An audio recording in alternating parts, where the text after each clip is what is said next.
Guys,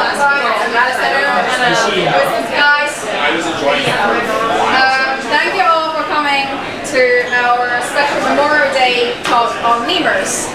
And so the format is basically, it's a talk whereby you can interrupt the speaker anytime you want with any types of question. It could be personal, it could be scientific. Just whenever you have a question, raise your hand and just ask. And so there are no silly questions, because the whole idea is to let you guys actually talk and discuss with our speaker about various topics. So we have Lydia Greene from the Duke Lemur Center today. And without further ado, here she is. Hey! Hey everyone! Can you guys hear me?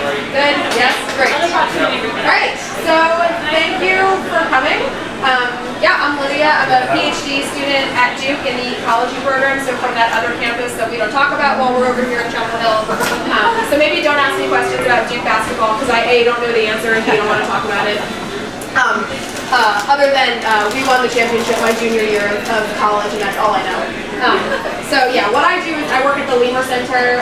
So I'm a PhD student at Duke, but my research is based at the Lemur Center, as are those three idiots back there. Their research is all based over there too. So we're going to be talking a lot about lemurs. Some of you have probably been to the Lemur Center, so some of this might be a review, but hopefully there'll be some new fun information in there. Like Joan said, please interrupt me. It's a lot easier for me to talk when I know what you guys are interested in hearing about. I do warn you that if you ask me personal questions, you have to deal with the answers that I give. So you can try to keep the questions lemur specific. Anyway, so yeah, so let's get started. I was asked to do a slide about myself, which is slightly awkward, but I'm gonna do it. So how did I get here? So I guess, how did I become a scientist, if you call me a scientist? I have a really atypical background as far as scientists go. I was a professional ballet dancer before I went to college for undergrad. Got fired for being overweight because chocolate is delicious. And so came to Duke as an undergrad, having no idea what I wanted to do with my life other than realizing ballet was not possible anymore. And the Duke Lemur Center really found me. I went to a work study job fair, and there was a giant stuffed lemur sitting up, not like a live or taxidermy one, just like a stuffed animal. And I was like, excuse me, what is this animal? And they said, it's a lemur. And I was like, And they said, we have a center for lemurs here. And I was like, what? And so I started off my freshman year of college as a tour guide at the Lemur Center, and I've been a tour guide for about the past 10 years. So most of my undergraduate work was on these guys, the ringtailed lemurs. That's what I'll be talking about today, and I've continued researching them. Oh my god, don't lose your lunch! And I've been researching these guys ever since. After I graduated from college, I took a 3-year stint away from lemurs to work on meerkats. I'm not really sure why, other than it was a paycheck. So I also lived in South Africa in the Kalahari Desert for about a year. So if anyone wants to talk about meerkats and why they're so real? Is that a real lemur right there? Yeah, this is Fritz. Just hanging out with him? Okay. Yeah, that's their sun pose. It's their Buddha thing. It's the way they gather sun, and that was me my senior year of college, just hanging out with Fritz in the forest. That was me working. So our lemurs free range out in the woods over at the Duke Lemur Center. We have about 80 acres of woods that our lemurs just live in the summer, fall, and spring months when it's warm. And any of those plots can be up to 15 acres in size, so Fritz gets 15 acres to live in with his family. Yeah. How often do they sun themselves? Every day. How long? Like hours at a time they can do. Yeah, they'll fit like bumps on a log, the whole family together, like Buddha pose like this. It's amazing. So it's freaking adorable. Yeah, if you look up like sunning lemur on the interwebs, you'll find like all these even like the Weather Channel has like clips of lemurs like sunning themselves. It's adorable. And then after I was finished with meerkats, because they're the worst. They're not, they're adorable, but lemurs are better. So I came back to Duke, and I'm now doing my PhD on these guys, the fox, who I won't be talking about as much today, but they are the absolute love of my life. And so yeah, I'm still really involved in the arts. I still sing a lot and dance a lot. I sing in a Renaissance choir over in Duke Chapel, if you ever want to hear pretty Renaissance music. I still teach. I teach at the Ballet School of Chapel Hill, so I'm kind of all over the place. And that's my crazy story. And we can stop talking about it. Great. Alright, so why are lemurs an interesting model? I think before I get into the lemur research that I do, it's important to understand why I and those three idiots back there all work on lemurs. And it's not just because we have them here at animal that we happen to have lying around that I was like, ooh, interesting. It's really because lemurs are a super crazy evolutionary model to study. And it really all starts with this place. It's the island of Madagascar. It's the only place on Earth where lemurs naturally come from. So our lemurs did not naturally evolve in North Carolinian woods. And 100 years ago, our woods were actually tobacco growing land anyway, so there weren't even woods there. So what's going on with Madagascar? Why is Madagascar so interesting? Well, it's the 4th largest island in the world. It's about the size of California. I think people don't realize it's so big because like Africa is slightly enormous, and so Madagascar gets dwarfed in size when compared to it. But I think it's outranked only by Borneo, Greenland, and Indonesia in terms of land mass. So it's actually an enormous place. But it wasn't always an island, and we have to go all the way back to Pangaea to understand what's been going on with Madagascar. So during Pangaea, Madagascar was part of Gondwana. It's this purple thing that's stuck between Africa and India, and so it's smushed between the two of them, and it was like that for quite a long time. And this is sort of how it breaks up. It breaks off from Africa first, about 100 or so million years ago, and it's actually stuck to India. And it starts to migrate with India across what we now call the Indian Ocean because India migrated across it, and breaks off from India second. And so it breaks off, it's been isolated from Africa about 120 million years, and from India for about 80 to 90 million years. So it's been an isolated island for like 80 million years, just hanging out by itself. No other contact from other places. It's one of the oldest islands in the world. And so a big question for lemur researchers was like, how the hell did lemurs get there? So 80 million years ago, Madagascar is isolated by itself. We know from the fossil record that lemurs don't start evolving until the dinosaurs go extinct, which is about 65 million years ago. Dinner? No, yeah. It's okay. Otis. So Madagascar has been an isolated island for at least 15 million years when lemurs started evolving in mainland Africa. And so this was hugely puzzling because there's 100 different species of lemur that live on Madagascar, and it's the only place they exist. So how did they get there? And so scientists came up with this ridiculous theory that turns out is true, that lemurs floated across the Mozambique Channel on a raft of vegetation. And I swear to God, the genetic data back it up. So what we think happened is that the way the cyclone systems used to work around 60 million years ago is that they went from Mozambique towards Madagascar. So driftwood was floating across the channel from Mozambique to Madagascar. And even today, with the cyclones we see that go in the opposite direction, you see entire trees just like hanging out in the Mozambique Channel. So really, difficult storms. How long do you expect that passage to take, even by cyclone wind? No idea. People die in bees after 3 days out at sea. Yeah, so my guess is that like multiple events of this tried to happen and we got lucky once. Yeah. But it's a short distance. It's only about 250 miles from mainland Africa, like from Mozambique to Madagascar. Yeah, so Tara's reached the coast. Yeah, so Tara's point is it's currently about 250 miles across the Mozambique Channel, so it's not a huge distance.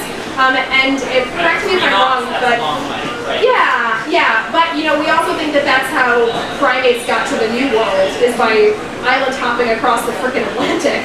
So in comparison, Madagascar looks pretty small. A lot of this was also occurring during previous ice ages, and so the water level would have been lower as well, so it wouldn't have been a full 250. I kept telling this story on tours for years, and finally genetics papers came out to conclude that this is what happened, and I was like, you have to be kidding me, this is ridiculous. So we think what happened was a small, Do lemurs like water now? no, they like to drink it, some of them. Do they, if it rains or Yeah, they don't really like the rain. No, we have one family of ringtailed lemurs that likes to soak their chow biscuits in their water bowl to make them softer. But yeah, they don't swim. They don't like rain. But we don't think that they jumped onto this driftwood, right? We think that a family group of sort of small, nocturnal, pre-lemur squirrel animals fell asleep in a tree that unfortunately got swept up in a cyclone and drifted across the Mozambique Channel.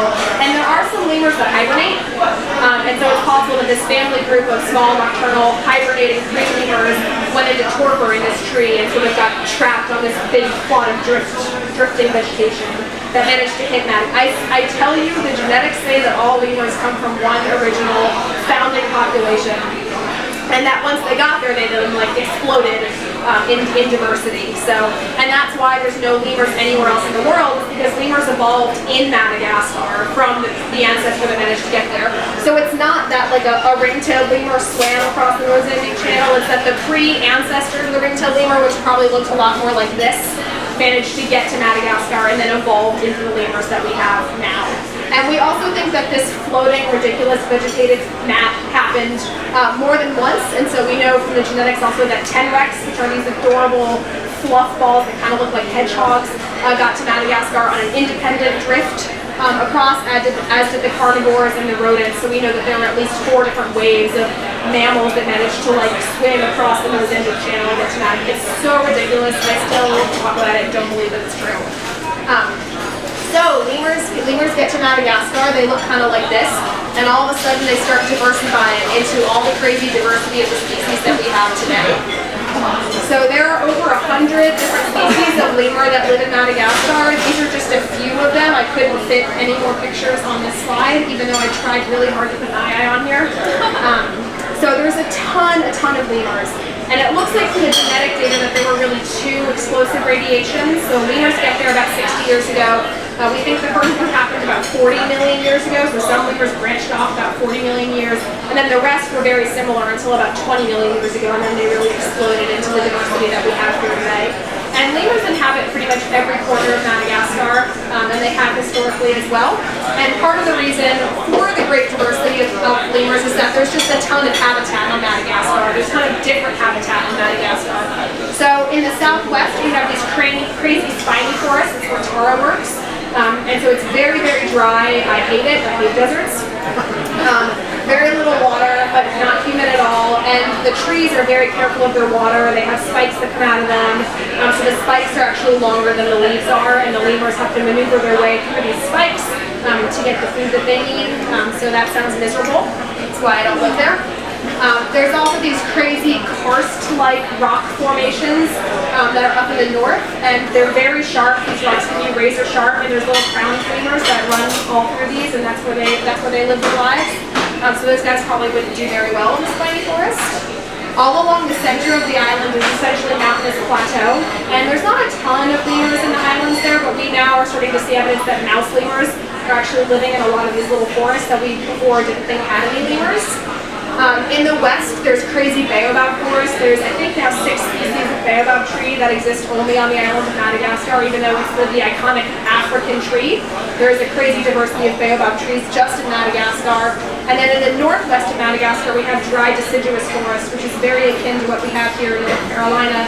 The trees shed their leaves for part of the year and regrow them for part of the year. And the lemurs who live there have to figure out how to eat when there's only food for like half the year, which also sounds terrible to me. If I were a lemur, I would much prefer to live in the rainforest, which is all along the east coast of the island. There's huge, just stunning rainforests. It's very wet. There's a lot of leeches. So if you go visit me at my sites, just know that that's what you're going to get. There's a horrible story about the director of the Lemur Center. One of her students was up at our site, I think in Zava, and she was using her binoculars to scout out lemurs and pulled them away to find a leech had like attached to her eyeball. Whoa! Yeah. Just saying. Is there any natural predators? Yeah, so humans are a definite predator of lemurs, but I don't know that we're natural or not, so I'll put us aside for a second. There's one crazy prehistoric looking half mongoose, half devil animal that's called the fossa, or the foosh, or the fossa, depending on which research you ask. It's Fossa, and I don't have any pictures of it, but the thing looks like a cat mated with a mongoose, mated with like a dog. It's about yay big, and it's very adept at running through the trees and eating lemurs. And so the lemurs are actually pretty fast in order to be able to get away from the fish. And then humans are the other things that eat lemurs. And we actually know from the archaeological record as well as the fossil record that there were giant lemurs on Madagascar up until 500 years ago that we hunted to extinction. Because like, probably was tasty if it was like the size of a gorilla. So giant sloth-like lemurs. So all of these habitats are unique to Madagascar. Of course, we have rainforests and deserts in other parts of the world, but about 80 to 90% of the life on Madagascar, both plant and animal, exists only in Madagascar. And so that's why Madagascar is the #1 biodiversity hotspot in the world. It's been isolated for 90 million years. The stuff's been evolving without any other contact for 90 million years. So here at the Lemur Center, we try to feed our animals stuff that's closest to what grows on Madagascar, but it's not the same as Madagascar. And unfortunately, a huge problem for lemurs right now is that their habitats are really disappearing. We have a huge conservation habitat crisis on Madagascar. So this is obviously a cartoon, it's not satellite footage. A mock-up of the original forest cover. This is just the rainforest cover on the eastern side. And you can see the levels of estimated deforestation. And this last graph on the right is only in 1990. So that's 26 years ago. So it's estimated that 90% of the original forest has been cut down and burned. So for animals that have to live in trees, that's pretty crappy. So that's why lemurs are the most threatened group of mammals on the planet. And I actually think it's now they've upgraded it to the most threatened group of vertebrates on the planet. So these primate relatives of ours are the most endangered animals that we know of. So mostly this deforestation is due to slash and burn agriculture, or tabby, in Malagasy. And it's not a commercial venture. This is not them trying to sell wood. This is oh my God, my kids are hungry. The only thing that grows here is rice, and the only way we know to plant rice is to cut down the forest, burn it, and then farm in that paddy for a couple of years, because the burnt wood releases a lot of nutrients back into the soil, but those nutrients run out. And so then they move on to the next patch. And so people have been on the island for about 1,000 years on the African side, and 2,000 on the eastern side of the island. And so in the past 1,000 to 2,000 years, not only have we hunted to extinction 17 species of lemur, but we've also destroyed 90% of the forest by the slash and burn agriculture. So it's a big problem. We're also now seeing erosion is a huge problem because of the amounts of deforestation that are happening. There is some commercial illegal logging, particularly up in the north. There are some beautiful species of rosewood tree that grow up there that people like to have in their cellos and their dining room tables and stuff like that are being just demolished in the wild. Rosewood is very slow growing, and it's a critical habitat for a lot of lemurs up in the north. And we're also seeing an increase in the bushmeat trade. So obviously not deforestation, but it's a way to get protein. If your family's starving and a giant lemur walks by, you're probably going to eat it, and I don't blame you. So there used to be a lot of cultural taboos where the people thought that the lemurs were the ghosts of their ancestor, and so they wouldn't hunt them because they thought it was really bad karma to hunt them. And with the internet and cultural diffusion, those taboos are breaking down, and so they're sort of recognizing that there's a great source of protein just hanging out in the forests. So, all right, that's the end of the sad story. So there's a lot to do with lemurs. There's a lot to do with Madagascar. There's a lot that we can do just here at the Duke Lemur Center. There's a lot that we can do both here and in Madagascar. I think people are always surprised at how much there is to study about lemurs. It's not just 3 species hanging out in our woods here. There's a lot of applied work that also has to be done for conservation in Madagascar. And not to talk about me, but to talk about me, I have really 2 major interests with lemurs. One is understanding sociality and communication. So for anyone who's ever had a bad roommate, myself included, understanding how lemurs cope with being social, I think, is a really interesting question, because they don't have the spoken language that we have, and I don't think they're very good at being passive aggressive, which was always my policy in roommate situations.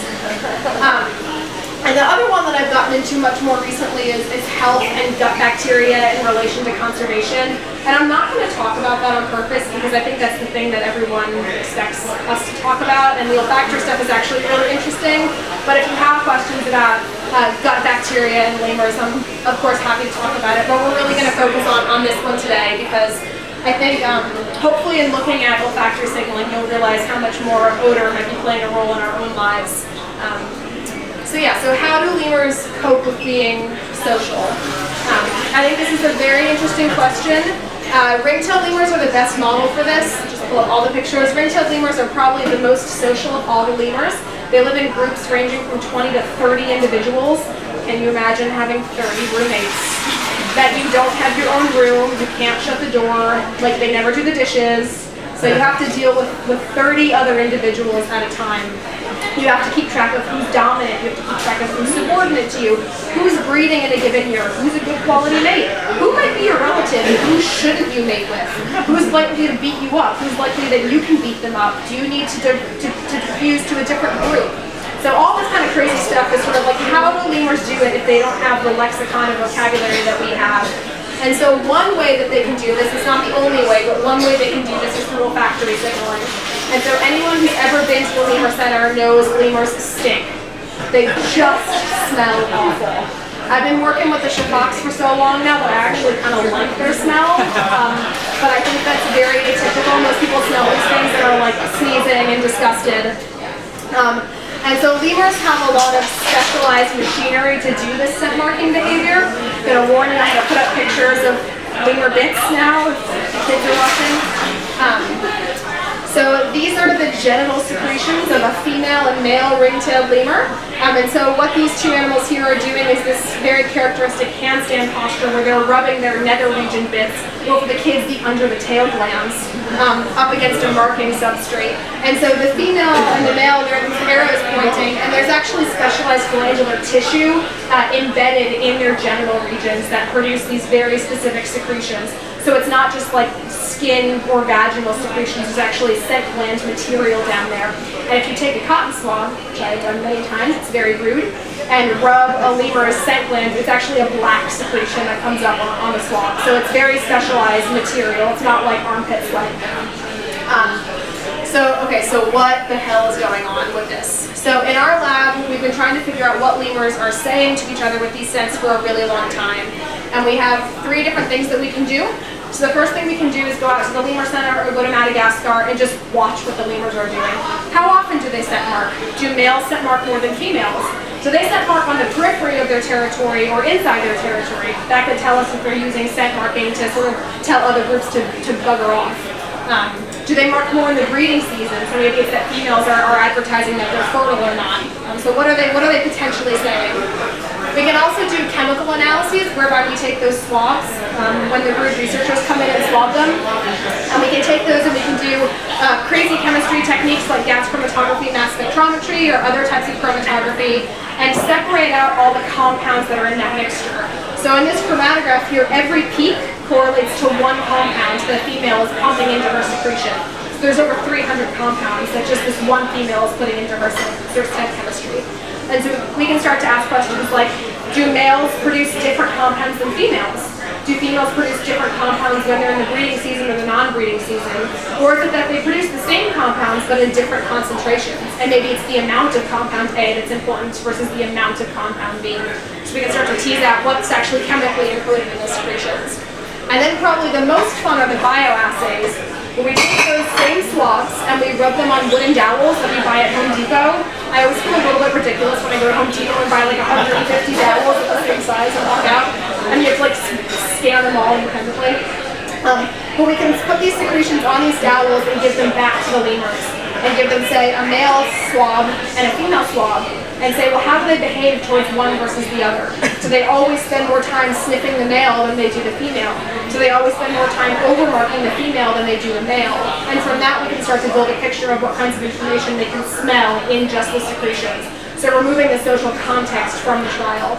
So if we can say males scent mark a lot more than females, males produce different chemistry in their scent glands than do females, and lemurs respond to male odorants differently than they respond to female odorants, we can pretty surely say males and females are signaling that they are a male or a female in their scent secretion. So using, yes? Are you able to like capture, like, I imagine like you would think the secretions would change depending on the mood. Are you able to capture like specific ones so you can be like, this keeper represents Yeah. a male doing this and this one? Yeah, so it depends on how frequently we sample. There are rules that govern how often we're allowed to catch up the animals. I think once every other week is sort of the max that we're allowed, because captures can be, our animals are well habituated to being captured, but we don't want to capture them up too often. But we have done like monthly across the year, and you can start to see the changes over the breeding season, because lemurs have a very specific breeding season. It's like 3 months of pandemonium where they eat the crap out of each other. Come to the Lemur Center in November, it's very engaging. So we can start to tease apart like which compounds are actually doing what. So for female labial secretions, we know that the volatile fatty acids are really important to reproductive state. We can see these specific classes of compounds that pop up over and over and over and over again. Certain classes of compounds we can actually link to genetic quality, so not just the whole odor blend with certain classes. Yeah. And they're giving off these secretions like all the time. Oh my God, they scent mark so much. Okay.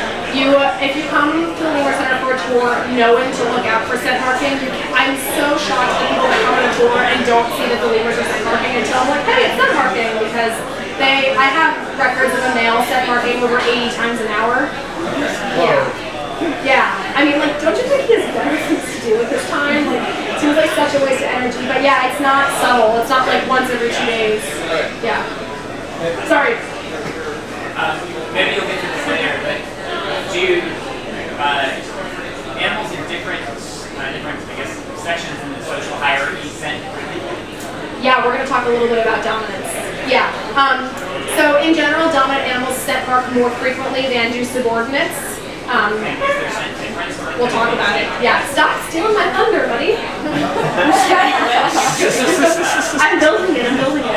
So I promise the next slide is going to ask what exactly is encoded. Yeah.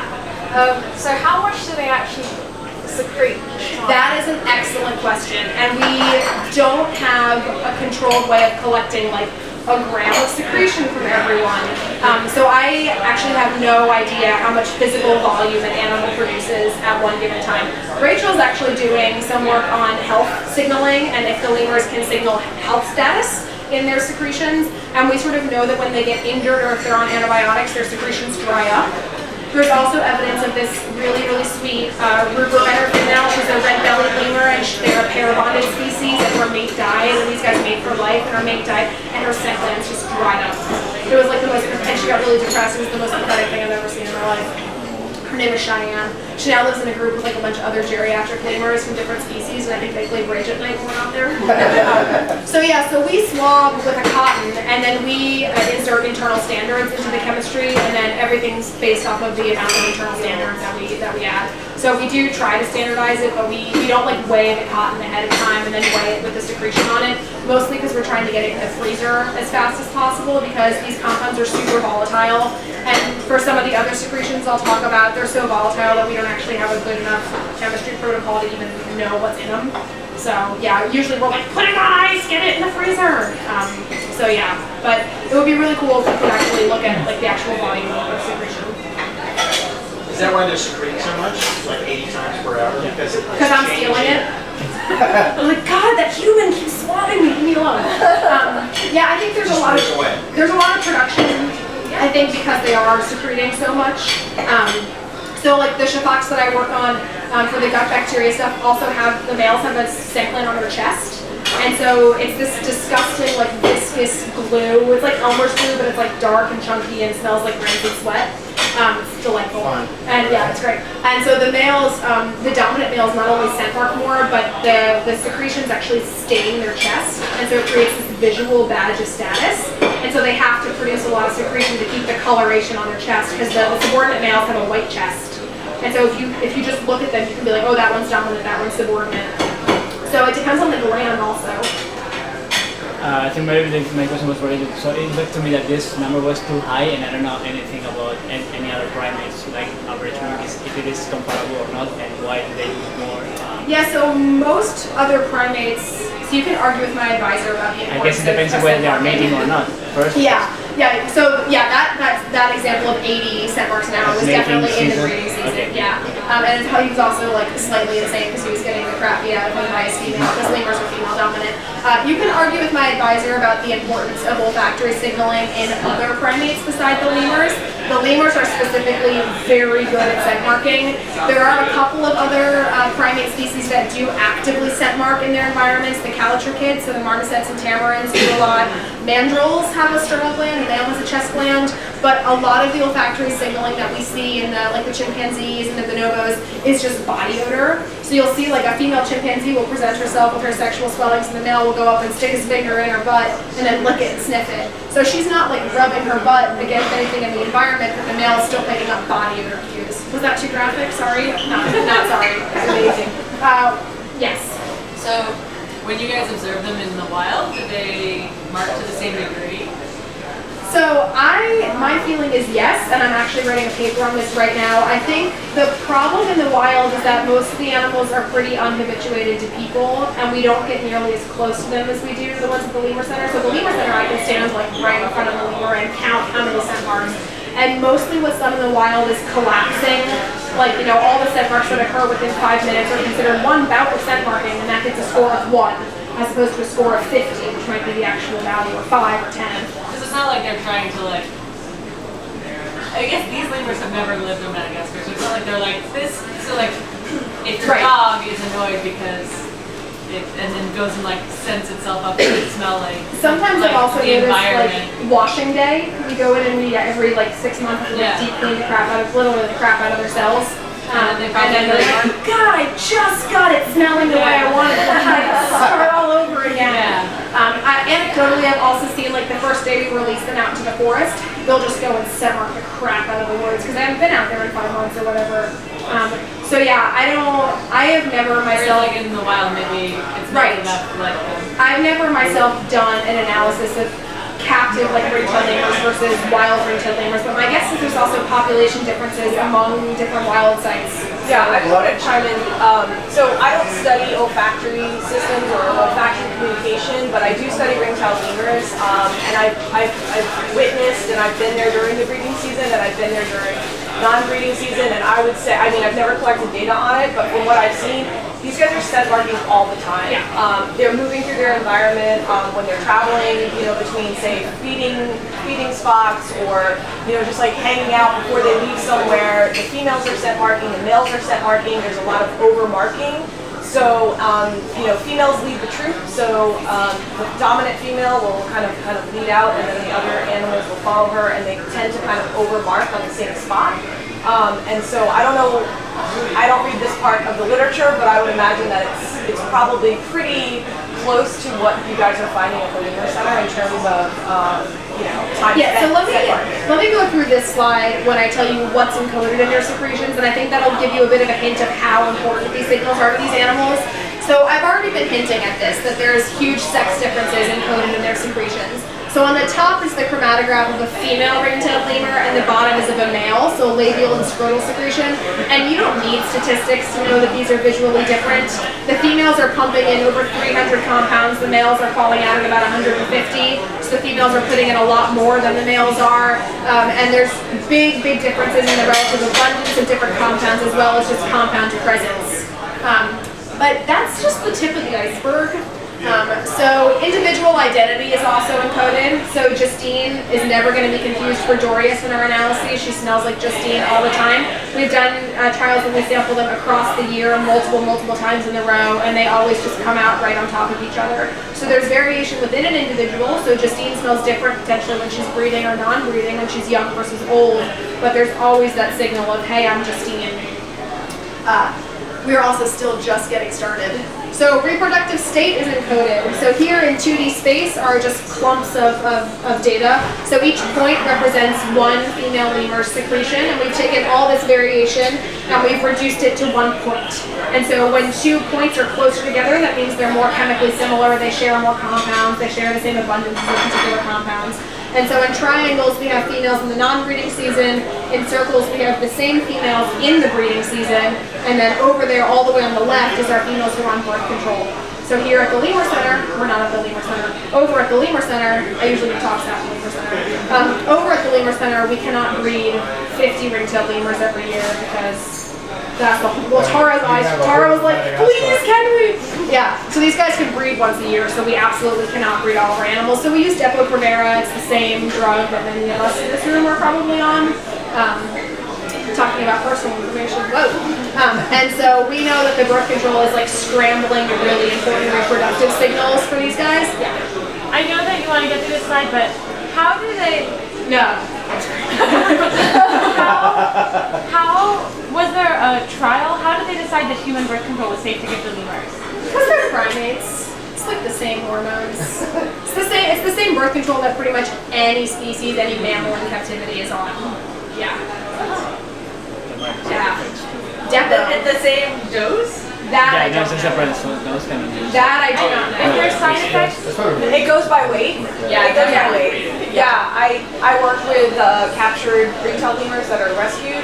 They live in Madagascar, but they've been rescued from the pet trade, and so we have to make sure that they're of breeding age, and two, it goes by weight and determining how much of The hydroxyprogesterone exactly acetate is how much they can get. And how many lemurs always have one lemur baby? It depends on the species. So the Shafoks that I work with, which are pretty much the best, always only ever have one. Ringtailed lemurs can have one or two, so a lot of the species can have singletons or twins. They're bichordate, so they have two uterine horns, so they can cook one baby in each horn. So they're not identical twins. They're always ovulating 2 eggs when they have twins. There are some lemurs, like the mouse lemurs that Sally works on, that can produce proper litters. They can have 3 at a time, which sounds terrible to me. And then there's even the ruffed lemurs, who are these ridiculous fluffy red things that can have, I've heard anecdotally a female having 7 offspring in captivity at one time. And so those guys can't carry their babies around. They build a nest and park them in them. And because I don't even want to carry around one baby, let alone twins or 7. So yeah, there's a huge amount of variation in the number of offspring that they can have also, which is crazy for primates. Yeah. So I guess the contraceptive, when you're on contraception, does that show up in the spec profile? Yeah, so basically this would be much dampened, and a lot of, so if I were to highlight the different classes of compounds, the acids, the alcohols, the fatty acid esters, you would start to see the patterns essentially get very scrambled. There would be no clear pattern signal. So the volatile fatty acids are really important for the females in signaling reproduction, and also genetic quality, which is what's next on there. And so those are the signals that kind of get lost in translation when we put them on birth control.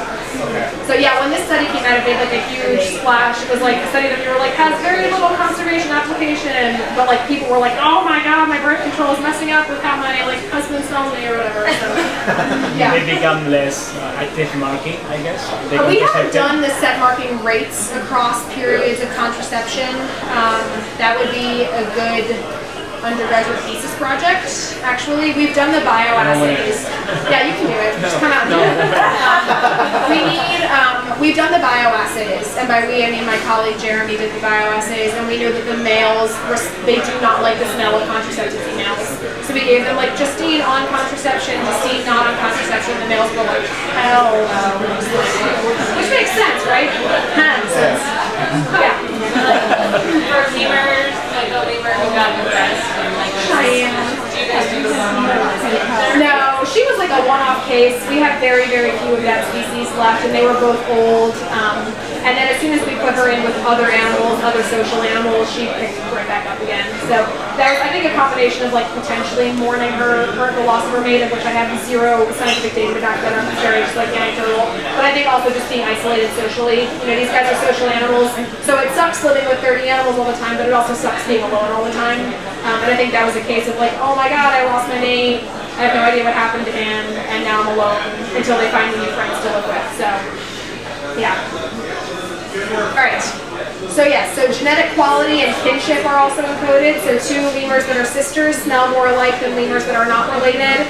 We can also look at the amount of inbreeding versus outbreeding. So if your parents were brother and sister, you do not smell particularly appealing to other lemurs.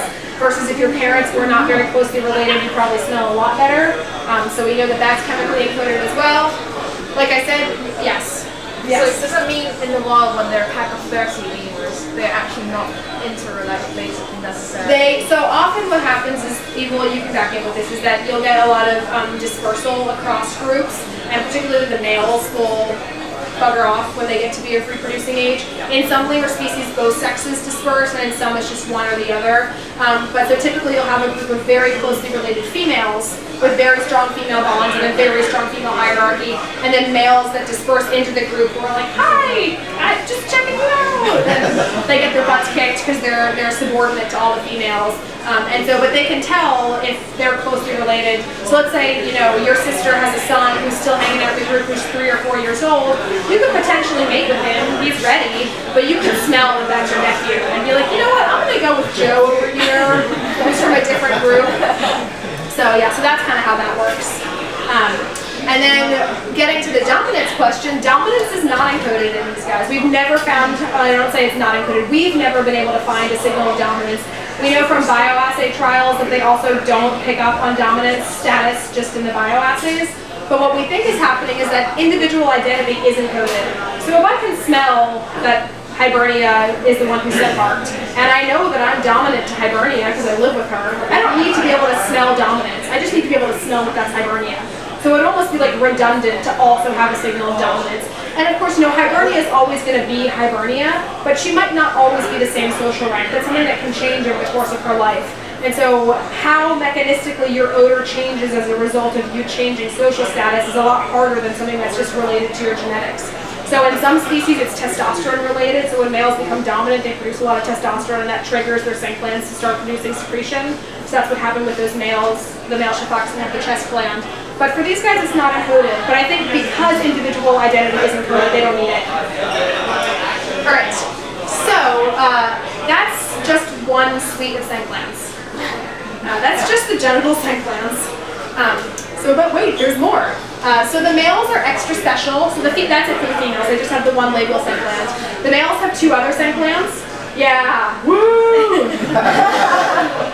Finally. I don't know that I like what We're socially supported, but I get my own scent glands. Yeah, I can take your ways you can get. Females have like twice as many. Yes, so the females are So it pumping. sounds like they probably equal out. Yes, I think they're better. I think they're just more conservative in their energy. So the females pump more compounds into the one scent gland that they have, and the males are like making up for in number what they lack in quality, as per usual. That's all right. So the males have this disgusting gland on their shoulder. This is probably my least favorite of all the scent glands. If you've ever popped a zit, that's essentially what this is. So it's this little black dot in their armpit. It's quite deep, and the skin isn't like moist. You can't just swab it and pick up secretion. You have to physically press on the gland and get it to exude this like brown, viscous, greasy paste. It's very much like squeezing toothpaste out of a toothpaste tube, and then you can just scoop it up with a cotton swab or like with a metal spatula or pretty much anything. It's one of the more foul experiences of my life is expressing this gland. The other one is a wrist gland that they have. So again, this is male specific. The females don't have this. And the wrist gland, or the antebrachial gland, has two different components. The bottom part here is a keratinized spur. It's kind of like what an antler is on a deer. So it's a little horn. It's very hard. And then above it is this pad here that's the actual scent gland. And when you squeeze this, it produces these tiny tear-like droplets, very transparent, very clear. And these are the ones that we have a really hard time collecting and freezing fast enough, because like you collect it and it's gone, and you're like, damn it. And they also don't produce a ton of secretion from that gland, so it's really hard to express it more than once. Alright, so what's going on with those? So the males engage in a couple other olfactory behaviors with their special glands.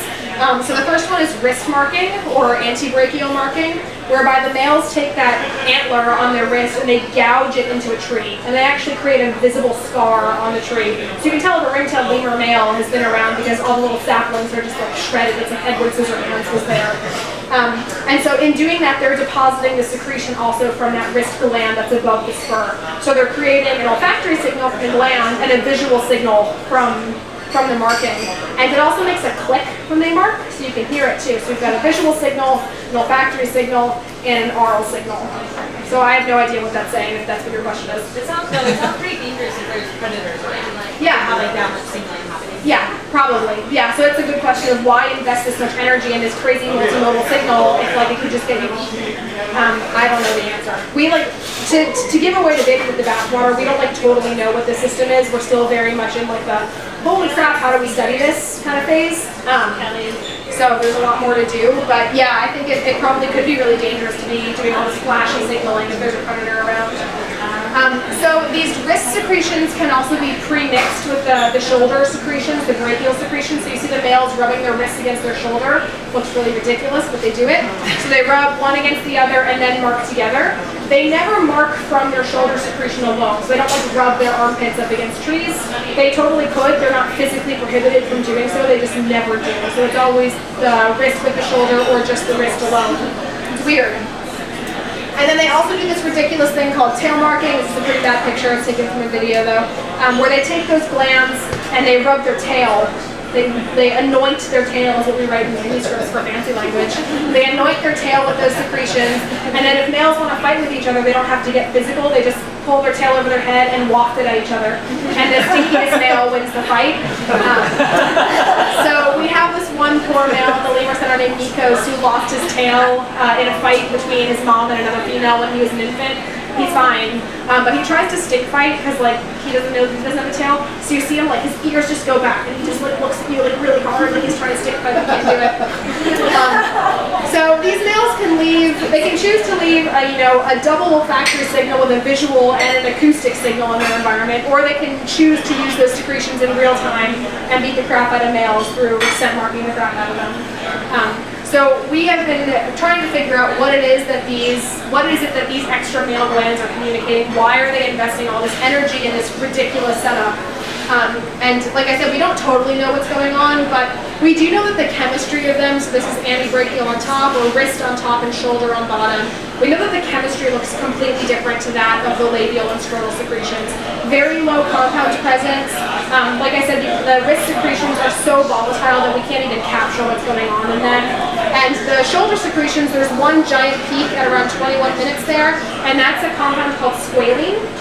And squalene is something we know from the perfume industry. It was first patented in the perfume industry that they add to perfume that acts as a fixative that makes the volatile chemicals from the perfume hang around on the skin longer. So it's why your perfume still smells like perfume a couple hours later if you're lucky and bought good quality perfume. So we had a couple of theories about what was going on. And so here, A is antebrachial, which is wrist, and B is brachial, which is shoulder. Probably should have changed this morning, but so the first idea is that if you're mixing two secretions, it could just be that there's information in one and there's information in the other, and it's different information. And so by mixing them together, you're just putting more information.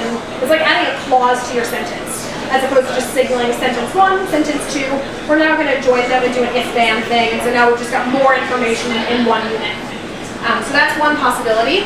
And then our other possibility was, well, maybe that squalene and that brachial gland isn't actually communicating information, but it's acting as a fixative.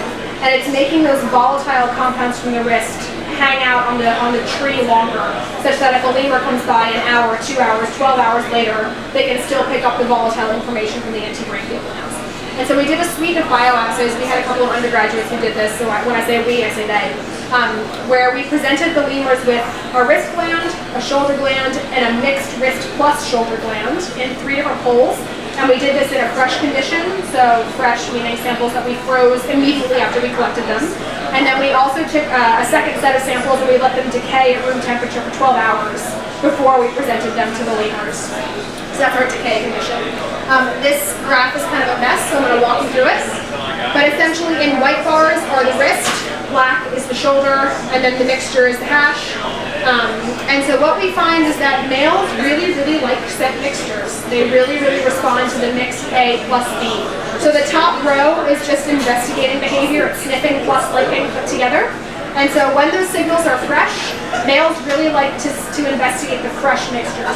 So already that's telling me that combining A plus B is doing more than just acting as a fixative. They're more interested in the mixture. Yes.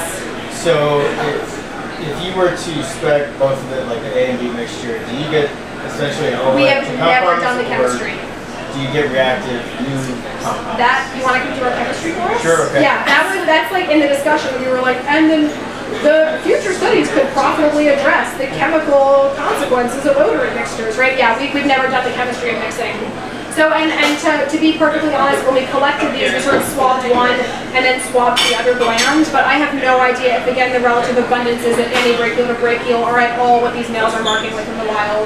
So it could very well be that we overrepresented one, or That's what they were investigating. They're like, what the hell is this mixture? Yeah. But so, and when we let the odors decay, their interest, their preference for the mixture is actually got even stronger, which I thought was pretty cool. So suggesting that there might be some fixing that's going on. But again, we really need someone to do the chemistry. So it gets, I think, even more interesting if we separate out just sniffing from just licking. So sniffing, when you wake up and smell the coffee, you're smelling the volatile stuff that's coming off the coffee. And so when our samples were fresh, the males really like to sniff the mixtures. But when we let those samples decay, their preference turned into licking. So they like to lick the mixtures when they're old, but sniff them when they're fresh, suggesting that they're able to pick up different kinds of information from samples of different ages.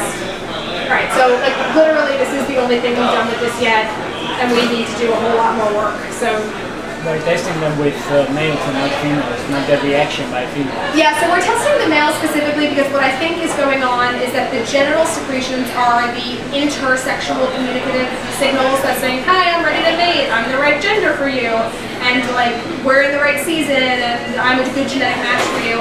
But I think these male-specific glands are important for competition between males. So we've done bioassays where we've presented the brachial secretions and the antibrachial secretions to females, and they just don't care. Yeah, they're just not interested. They overmark the crap out of other female secretions. They are super competitive with other females, but they don't really care about these. And so in order to just generate enough response to have enough power to even do any stats, we had to use male donors and male recipients. So I really think that this is working as a competitive signal between the males. I mean, it makes sense, the females don't have them. So it is a thing that's going on between the males. So we see this with a lot of lemurs where the females and the males share a genital gland of some sort, and then the males are adorned by extra glands. So in the shafak, he's got that chest gland. There's few lemurs who have glands on the top of their head, so they just look like they have a grease patch on their head all the time. There's other lemurs that have palm, they paw or rub or they chew. So there's a lot of male-specific olfactory stuff that's going on that we don't really know that much about yet. So, okay. All right, so just quickly, I was also asked to mention what's coming up next besides more wrist and shoulder rubbing. So the main other direction we're taking this in is the fermentation hypothesis, and I love bacteria, so I'll spend a very brief amount of time talking about bacteria. But so we're trying to figure out also how do lemurs make these secretions? How does a lemur make 300 compounds in her labial gland? How does the male only make 150? And so we're trying to figure out if the bacteria that inhabit lemur scent glands are actually synthesizing the compounds for the lemurs. So bacteria are really great at producing volatile fatty acids. They're called short-chain fatty acids usually in the bacterial world, but it's the same compounds. So maybe the host is relying on these bacteria and do the dirty work for it, and then it just gets to signal its quality from its bacteria. So to do the analyses for this, we're again swabbing lemurs, it's pretty rude, and then we're sequencing the 16S rRNA gene, which matters not at all, other than that it's a gene that every single bacterium in the world has, as far as we know. But there's a region, or a couple of regions of it that are super variable and are a unique code for each different bacteria. So we can say, yes, this is a bacteria, we sequence the gene, it's a bacteria, but oh, it's an E. coli because this part of the gene is very specific to the E. coli. And so we can figure out from that gene which bacteria live in which scent glands. Have you looked at the microbiome in Madagascar? That is part of my dissertation, as is of Sally's. So yeah, that's where we're going next. A huge part of the problem has been getting cold storage available in Madagascar. So we've recently found these tubes where you can store microbiome samples for 2 weeks at room temperature and buffer. But like I work at the only field site that has a freezer, as like I have to have a freezer. So that's been the major problem. One of the great things about research at the Duke Lemur Center, we have an entire room of -80 freezers where you can store your samples for free. So yeah, but that's like coming soon to a TRUtalk near you type of thing. So I have some very preliminary results that my colleague Brian Brown generated like a week ago. So essentially this is the microbiome community now, not the scent gland volatile compounds, these are the bacteria. But again, the closer 2 dots are, each dot being 1 sample, the closer the bacterial communities are within those samples. And so the different colors just represent different body regions. So in black over here are fecal samples, so we're also doing gut bacterial work. In red are the labial, and in blue are the scrotal, so male and female. Those are pretty close together, which makes sense because they're from similar structures. We can also see that we maybe got some contamination with feces in a couple of our labial and scrotal samples. Makes sense if you know Ringtailed stress poop when you capture that, which is disgusting. Over in purple are the brachials, that's the shoulder gland, which clusters out by itself pretty well. And then the green are the antibrachial, which if you squint are also clustering out, but they're clustering on top of all of these like very pastel-y colors, and those are all the different skin secretions. So it's a head, it's a flank, it's a palm, it's a cheek, And so the antebrachial organ, that wrist organ, which is basically a skin pad, it makes total sense that it kind of looks like skin secretion. So these are like uber preliminary, and I have no idea what this is going to look like in about a year. So just as a word of caution. All right, and then finally, why do we care about any of this? From a human perspective, lemurs are our relatives, and we separated from them 60 million years ago, but we still share more evolutionary history with a lemur than we do with a mouse. No offense to mice people, do love lab mice. But in some ways, lemurs make a much better model for understanding people than mice do. We don't do any invasive work on them. We can't because they're endangered animals, but everything that we learn about a lemur could potentially also be applied to people. And we stink too. We do not have olfactory signals. There's an entire business of perfume and deodorant and like washes and things to prevent us from stinking, but presumably olfactory signaling is really important for us as well, for signaling mate quality and reproductive factors. And for example, we know that female nipples have scent glands on them, and that's one of the things that babies are attracted to when they're born. That's how they know where to suckle. So that's really important for humans as well. And then from a conservation perspective, learning about how lemurs pick their mates, learning about how they deal with sociality via olfactory signaling can help us figure out how to better care for them in captivity. So partially as a result of my lab's work, they're now doing olfactory enrichment at the Lemur Center. So not just food enrichment, but giving them things to scent mark and smell and sell other animals, which just helps to keep their brains active. And then to broaden this out, there's also a lot of scent marking in the world. I pulled up the mammal pictures because they're adorable. But that rhino is spraying. That's just spraying. Yeah, it's disgusting. I think my favorite is the tiger because it's like clearly splashing on the tree. So I pulled up the mammals because they're cute and fuzzy, but chemosignaling is probably the most conserved signaling system on Earth. Bacteria do quorum sensing. Insects love to olfactory signal. Plants also use olfactory communication. It's not the same way, they don't have a nose. But chemical sensing of the environment is just something that everything that's alive does. And so this could have even broader applications than just the primate tree of life. So just to put cute pictures at the end. With that, I have a lot of people to thank, mostly from my lab in the Lemur Center, and my crazy friend Brian Brown, who is my microbiome sidekick. And then I will take any final questions you guys have. And thanks for listening to me.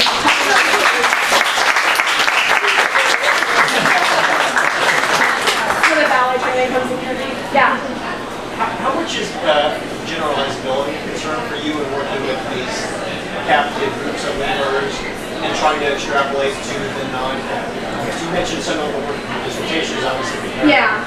Yeah, so I think one of the great weird samples, essentially. I think in some ways they are weird, and in some ways the fact that they are weird is how we learn about lemurs. So I'm just going to use my own research for an example. I'm working for my dissertation on gut bacteria in a species of lemur that in Madagascar eats a very folivorous, very high fiber diet. And here in captivity we kind of replicate that to the best that we can, but it's not perfect. And so we can use that as an example of like, well, what happens when we don't feed animals the diet that they would have in Madagascar? What does that do to the gut bacteria? We can use that as sort of a natural experiment. And then I can do things here like actually manipulate the diets of those animals, give them more leaves or fewer leaves, and say, well, how does that change the gut bacteria? So we can use the lemurs in captivity as a model for the lemurs on Madagascar. So I think most people that work at the DLC would say that their work only makes sense if we're then going to figure out what's also going on in Madagascar. So we're not just studying lemurs here at Duke for the sake of like figuring out what a weird population of 250 captive born animals does. We're using those to figure out what the guys in Madagascar might be doing.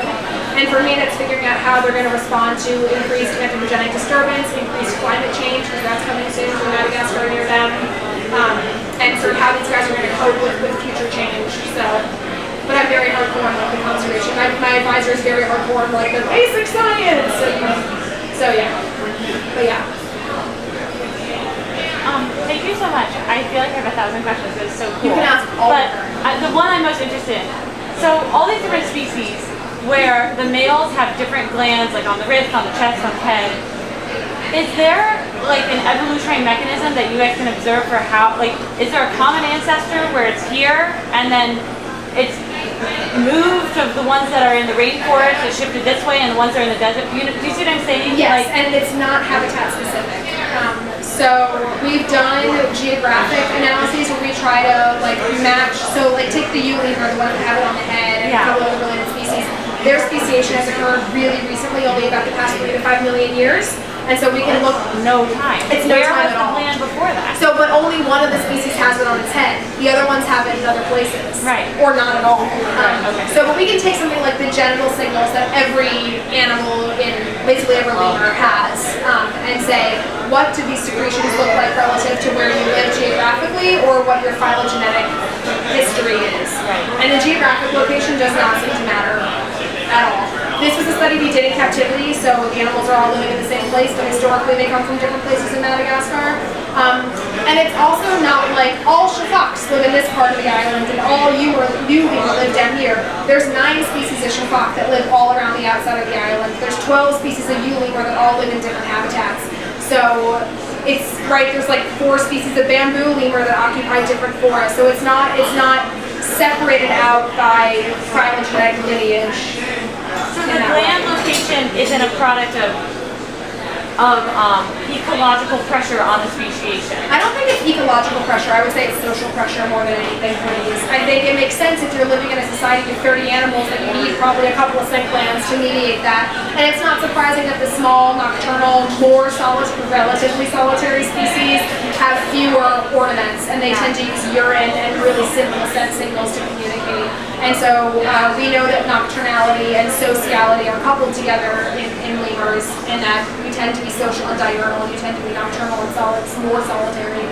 Sally's going to have to forgive me about my classifying with solitary. And so I really think it's the social pressure of that. If you have a lot of sociality to deal with, you need more.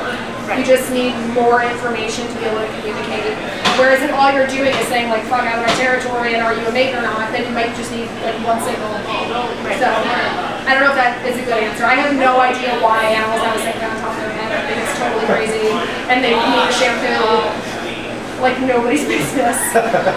But yeah, I don't know if it's like potentially testosterone mediated in some of these animals, and where that glandular tissue happens to be is just like random luck.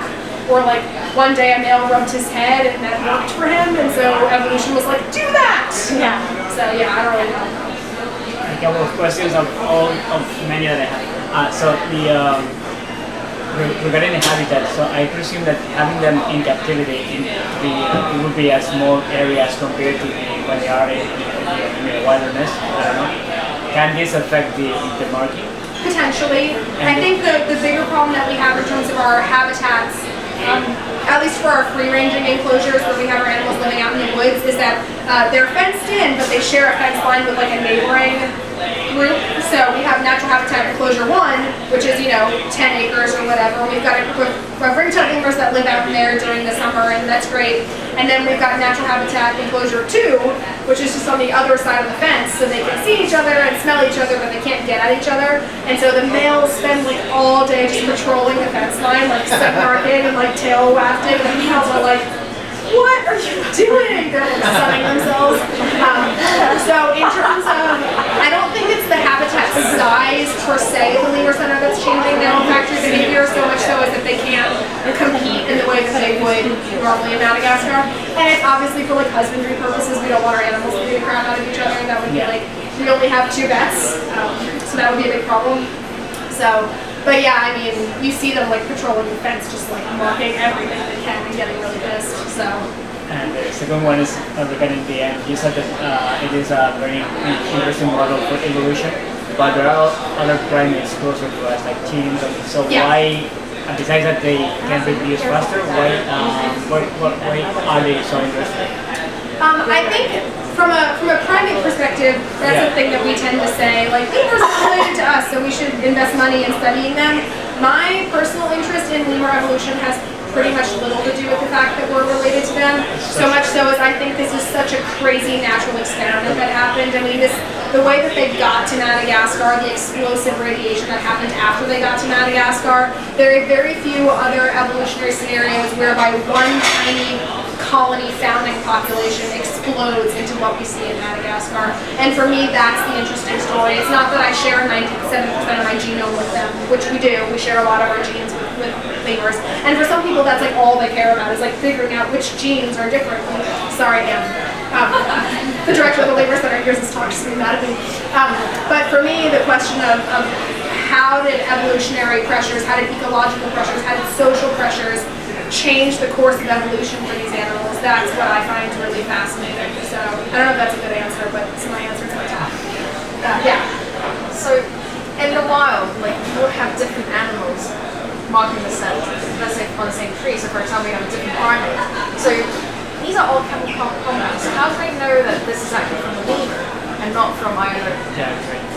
There's many. Like, I think probably if we just present, we've never done, and we've always talked about doing bioassay trials where we present like one compound at a time and see which compound is it.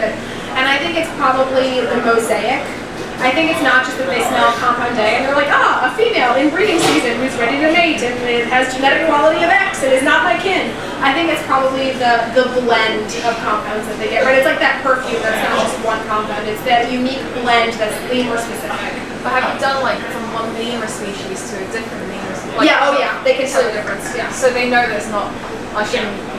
Yeah, we didn't do them. A guy named Harrington back in the 70s took those U lemur, the ones that only split about 5 million years ago, and did a suite of bioassays where he presented odors and they were like, I don't want to smell that.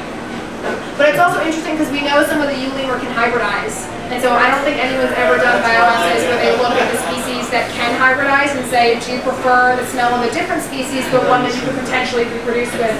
So we've never done that, but somebody should. Yeah. I guess my question is multi-part in the so you mentioned that we don't see dominance in the scent patterns, but then you also mentioned that people are looking at whether the scent patterns indicate health status. And we know that in almost every primate that we have been able to investigate, health is highly status dependent. Yeah. And so then if health is indicated in the scent profile at all, you have to be able to also see hierarchy. Right, so I'm being a bit wishy-washy with what I mean by health. We are talking about like illness, like infection, but we're primarily talking about injury. So, so not like yeah, not like most of the stuff that's social. Right. Yeah. So I'm being very wishy-washy with what I mean by health. We've before we downsized our ringtailed lemur group size, we used to have them in these big groups, and there was a lot more contact between the animals. We didn't have a double fence, and so they were kind of fighting through the fence, and we'd have multiple males in the same group, and we just had a lot more injuries than we have right now. And so we had this one female, it was a female, not a male, but she fell out of a tree and broke her arm and needed a bunch of surgeries with a bunch of pins in her arm. And we took sort of just sporadically scent swabs from her, and her chemistry profile is just flatline. There is not one compound in there compared to her adult profile, which is very rich and 300, and Lila's very happy. And so my advisor was sort of like, I wonder if scent signals are also a way by which these animals are saying, I am fit to be your mate versus not. So Rachel is currently trying to tease apart which of that is illness, what's injury, what's antibiotic use, because if the antibiotics are killing the bacteria are producing the chemicals, then that explains the whole thing anyway. So that is a story that is not yet written. We are upcoming this fall just putting lemurs on antibiotics without any injury to tease, and by we I mean they, to tease that apart. So that is an answer that'll be forthcoming, but yeah, we don't know. But not like chronic disease. No, but our other lab mate, Kendra, who's busy at a dance class and isn't here supporting me, she does the immunohandicap hypothesis in meerkats. And so that's the idea that testosterone can actually be really bad for you. It makes you dominant, but it also makes you really sick potentially, and it's correlated to all this immunosuppressive behavior. Like more parasites and worse immune complex stuff. And so she's actually looking at that in females and saying, is this also the case for females? So yeah, it very much could be that more T makes you dominant and also is potentially in your scent secretions. And it's also species specific, so ringtailed lemurs don't communicate their dominance in their scents, but shiitakes do. So that sternal gland, that chest badge on those dominant males is different between them than subordinate. So it also depends on the species. So what are they doing? So this is, they're ridiculous. These are the best animals on the planet. This is Conrad, who's up top, and his younger brother Ferdinand. down bottom. So Conrad was, I think, 4 and Ferdinand was 2. And he is just a butthole and always wants to play and was just literally like, play with me. And Conrad was like, oh. So that is literally them just trying to play. Yeah, out in the woods, just hanging out, being lemurs. So these guys are really cool because they're vertically oriented, so they don't run on all fours like quadrupeds. So they're sort of always like this on the trees in this vertical planing and leaping position, and they can jump about 30 feet between trees. So yeah, they're super. Yeah, I'll have to give another talk just on Fox because they're so much better than ringtailed lemurs. But yeah, Tara is like obsessed with ringtailed lemurs. So yeah, but so these guys have some really cool, very different strategies to the ringtailed lemurs in terms of their life history. So I just like this picture because it's ridiculous. But I did have one Halloween where I usually dress up as a lemur because why not? And I now own a lemur onesie, but I didn't used to own a lemur onesie, and so I just wore ears and a tail. And I went out to take pictures like with the ringtailed lemurs, and I just felt something tugging on my tail, and it was one of the baby ringtailed lemurs. So yeah.